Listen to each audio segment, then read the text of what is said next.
Hello everyone, welcome to Homeschool Autism Life. My name is Jamie. This week's video, I wanted to specifically talk about my next steps for planning my daughter, who's my eldest daughter. She's my middle girl, or my middle child. I wanted to talk about how I've been planning her high school because it has been vastly different from all of the other planning that I have done. Mainly because, as I was told by my late, she passed away suddenly, my homeschool facilitator, she was like, it's really, really complicated, high school, because there's so many different variations that you can go down, different ways that you can go down the road and the path to doing high school in different ways. And so that's what I have her for, is the words she used. And I'm like, oh sweetie, because she went to be with God this past summer. So I have a new facilitator, but there are things that it's not it's not a book that you can read and you can just look up depending on what you need. There's nothing that's very clear. You just have to kind of lean hard on your homeschool facilitator. And unfortunately, and this is something that I struggle with, is that I know they're super busy, and so I don't want to be that squeaky wheel who's constantly asking questions. And so I have a few steps that I've been taking. It's uncomfortable for me to be into February and not know exactly what my kids are going to be doing in school. Specifically, the only one I don't know for sure is the one that's going into high school. But it's uncomfortable because I've always known before December, because I take advantage of sales in books in December, and so that's been really new and exciting, and I'm trying very hard to just give it to the Lord and ask Him to guide me. But I do have a few suggestions if you are nearing that point, or if you're in this situation that I am in currently. So the first thing I did was I gathered all of my options. So that could be, I could put her back into a brick and mortar school for high school. I can just do it myself, homeschool her and deal with whatever consequences I might need to for which diplomas and stuff. But there's so many different subsets to this, because if I put her in the brick and mortar school, she gets a high school diploma from Alberta and everything's hunky-dory. Not really. But as far as the government's concerned, it's hunky-dory. If I do it myself, then there's a whole lot of interesting issues or problems that can arise, because in Alberta, technically, you do not need to have a high school diploma. But there's some things that get in the way if you don't. So one of the things that makes this whole journey interesting is your child might be on one path, one road, and then suddenly change their minds, and it feels like, oh my goodness, the plan that I had is no longer good. How do I fix this? How do I make sure that she still gets her 100 credits for high school? Like, it can feel so overwhelming because there's so many different paths that could be taken, and you just have to kind of go with the flow. And sorry if it was loud at the beginning, because we live in Alberta and it's cold, so we have a furnace that goes on and off, so hope you don't mind. But yeah, there's a whole bunch of different choices available, and you have to somehow prepare for that. And again, this is where my facilitator was helpful, is she sat me down and she was like, 100 credits seems really, really, really like a lot, especially if they're only earning 3 to 5 credits at a time. It can feel like those 3 years are very short, and you better have everything planned out. And she actually wrote out and told me that she had a student who is in grade 11, male teenager who he swore he didn't want a diploma. He was fine. And then in middle of grade 11, he was like, oh no, I've changed my mind. And she said, okay, so it's going to be difficult. Your grade 12 is going to be really, really stuffed full.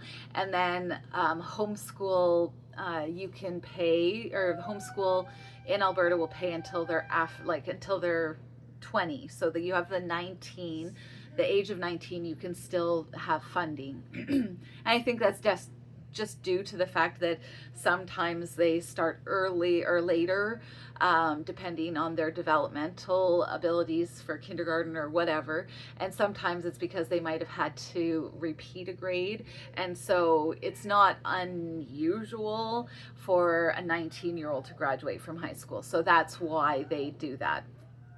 So she said in a year and a half you could do all of your 100 credits, which gave me a little bit of peace, because I'm like, okay, if she does change her mind, then we do have some wiggle room. It's not quite as congested as I was feeling. And so that's the great thing, right? Is that you're like, okay, so there is some maneuvering to be done. So gathering up all of your options may seem really, really, really big, but at the same time, it's okay to be in a place where I have all of the options available to me. And again, I wish that there was a piece of paper that was written out that said, these are all of the options. I don't understand, or these are the 5 basic options. I don't understand why these things have not been prepared or done yet, but they haven't. So I'm like, whatevs. But I wrote the list. I made the list for myself. The reason why I didn't share it here is because it all is very dependent on which province or state you live in, what the rules they have. So in my list, I had 5-ish options. And under those options, then I had, okay, you could do part-time in the brick and mortar school and part-time at home. You can do part-time online through our homeschool board, and part-time at home. I could do it all at home. So there was definitely different versions. And then off of those main versions, you can do lots of different offshoots, right? So it's why it seems so complicated and why it's so overwhelming. But just write your basic different options available. Which ones will give you an Alberta diploma exam, or whatever state or province you live in. And the other one is going to be the same sorts of ideas, because even within the realm of different ones, you can figure out whether or not they can get a diploma, or you can get, I could write my child a diploma, but if they want to get into college or university, that won't be accepted, even though I know she's done the work and she's capable. I think thankfully homeschool has been more accepted because those students are more mature and more able, and this is I'm speaking broadly, but generally they're more focused on their education. They understand the need for it and the desire. They're not there to go and have a party and a good time, right? So colleges and universities now are even going, ooh, I like those students because they're actually serious about their education, right? So yeah, you have to kind of figure those out. And the great thing is if your child has any ideas of what they want to do, you can go to those colleges or universities and actually figure out what they want for like a high school diploma. Is it okay if they're homeschooled and I have given them a high school diploma because they've done the work and they're better prepared than most high school students? And I can say that because I went to high school and I already feel like my girls at grade 9 and grade 7 actually had a better understanding of how to write. They had a better understanding of geography and world history than I ever did. So anyway, I digress. So that's step number 1, is gather all of your options. If you need to like shoot offshoots of them, go for it. And then you start to research them so that you know which, like, you know, that's kind of the offshoots. because all you really want to know is what are the options that me and my husband or me and my child have talked about, and what is going to give them the best possible future. So for us, I want them to have a diploma of some kind that is recognized broadly. It doesn't have to be an Alberta diploma, because I kind of went, I don't want them to learn this, and this. But the one, if I write it, it's not broadly accepted. If it's done by Koinonia or my school board, then it's more broadly recognized, because it's not something that nobody in Alberta has ever seen. They actually have a brick and mortar school, and so that's actually something that's more broadly. So that's kind of where I'm at right now, is the balance between that or a different one, what's more broadly accepted. Now, that being said, I would write on my resumes, or my, what do they call it down in the States? Your CV, or is that British? I don't know. When you are applying for a job and you give them the sheet of paper, whatever that's called, it's called a resume up here. When you write that down, that you graduated from high school, nobody's ever asked me for my diploma to prove that I graduated from high school. So that's the other part that I am kind of weighing out. College and university, definitely. My daughter at this point wants to go to trade school. They don't need that. You can also have a GD. That's the right word. A government diploma where you just take a GED test. There we go, it's there. The GED test, that one is just, you prepare them, you study for the GED, and then you get a diploma from Alberta government just because you studied for that one test. So that's another option that I could do if I choose not to do a different choice, right? Then the government gives that to her, even though she was homeschooled, and then she has that piece of paper from the government saying she did graduate from high school, some version of, right? So number 3 is then you start eliminating the choices that you have. So for myself, I know 100% that she is not going to the brick and mortar school in our town. I know that she's not doing it full time, and I know I'm not going to put her in just for certain courses. I have come to that conclusion because I've been talking with parents who go to that, or who have children who go to that school.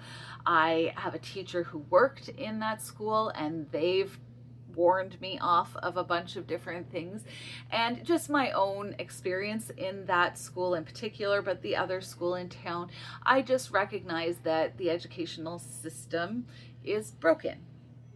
And I've experienced it with my special needs son, but also with my daughter who needed eye therapy, and there was zero help for her. I also have that experience for my daughter that's going into high school, who went into school loving school, and then in certain teachers came out hating school. So again, I look at it from the standpoint of, nope, we're not even doing that. So when you can eliminate the options, again, it's like this feeling of, okay, I'm making progress. Even if I'm not going to have all of the answers, I am making progress.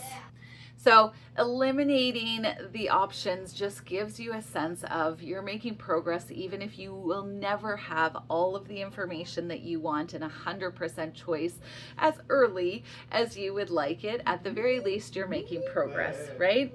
So the other thing is that I'm sitting here going, at this point, I feel like I've got 2 main options that can have offshoots and different things that I might choose down the road with my daughter and with my husband. However, I want to be as prepared as possible for both options. The reason why is because, again, I am not a last minute Nancy. I cannot handle not knowing things, and so that's the big issue for me, was feeling like I'm still totally unprepared. Now, I know there's the main possibility is that I'm going to homeschool her high school. I recognize that that's something that I will probably be doing, or could be doing. Most likely it's that or this other option. And the other option, I'm still searching for information and researching. So what I've done, which I'm really excited about, because I'm like, again, this is where I'm like, thank you, Lord, for leading and guiding me, is because I literally have all of the curriculum that I would do if I did taught her high school. Not for grade 11 and 12. I don't have all of that, but I do have the lion's share. I have all of their math for Math UC. I bought all of the units.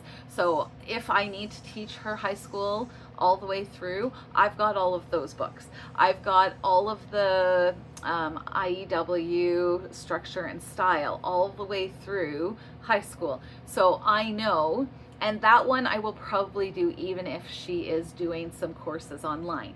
But I have all of that, and so if that's all she does for language arts, then that's fine. I also have her history program that I bought that has tons and tons and tons of reading that could be a language arts program all by itself. And so I'm really, really excited for the fact that, okay, if last minute I choose to go, you know what, I'm done with all of these other options, it's on me to do this, I've got everything. And so that gives me a certain amount of peace for the fact that I can wait to make that decision until I have all of the facts and I can make an informed decision. So that doesn't mean that I stop like looking for information. It just means that my backup plan is solid and secure, and I have a landing spot in this like floating space of I'm not sure 100% what I'm doing. I do have a sense of urgency because I do want to make sure that my choices are done and solid so I can plan for our schedule, because I've got a high school, a middle school, and a special needs child. And so that's another reason why I'm kind of leaning towards allowing somebody else to be responsible for her math and her language arts. However, again, I have misgivings and I don't know what that's going to look like schedule wise, which is a issue for me. I also need to start doing stuff for guardianship for my son, who will turn 17 in April. And so that's another reason for me to be like, I need to like figure this out. So that's why that like cushiony fall of I know what I'm doing is really good. I've also spent this year and a little bit last year. So in grade 8, I had her start doing independent learning, and it was just a science program that she did. This year she has 2 things. So she has a more high school level, it's a high school level science. And if she doesn't do well in this, where I'm like, she's only gets 60 this year, I can have her do that same science again next year so that she gets the credit for it.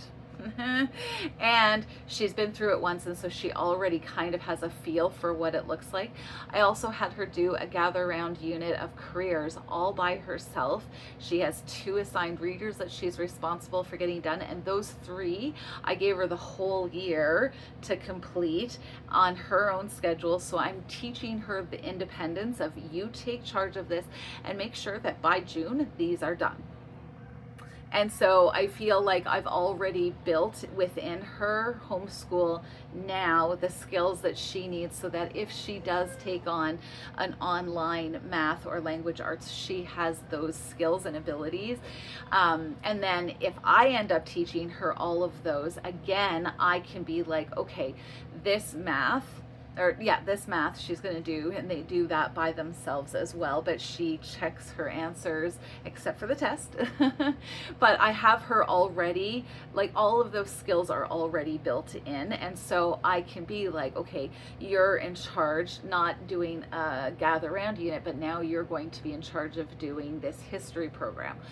or whatever the case may be. So I'm really pumped and excited because at the very least, even though it's not solid and it's not figured out perfectly the way I have done in the past years, high school is a different animal entirely. You are riding a bucking bronco of miscellaneous information coming at you, and you're trying to grasp on and hold on to something before you get bucked off and find out you totally screwed up and you did it the wrong way. But I feel like at the very least I've got a landing pad, even if all of this information that I don't know is bucking and bronking. If I get bucked off, I have somewhere to land, and I feel confident about that.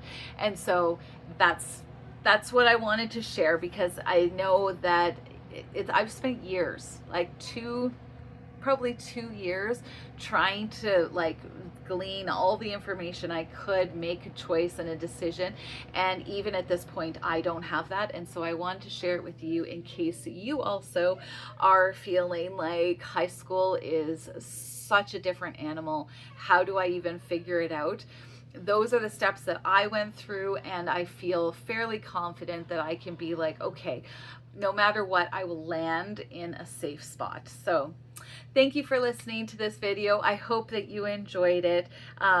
Remember in all of your planning to pray and give it to the Lord, because He knows the future that your children are going to have, and you therefore can rest in His knowledge and pray that He guides your hands and your thoughts and your conversations and all of that, so that you have a forward plan that you can go into with confidence and assuredness that He is going to make sure that they're prepared for everything that they need. Thank you so much for taking the time to watch this video. We'll see you next time. Bye.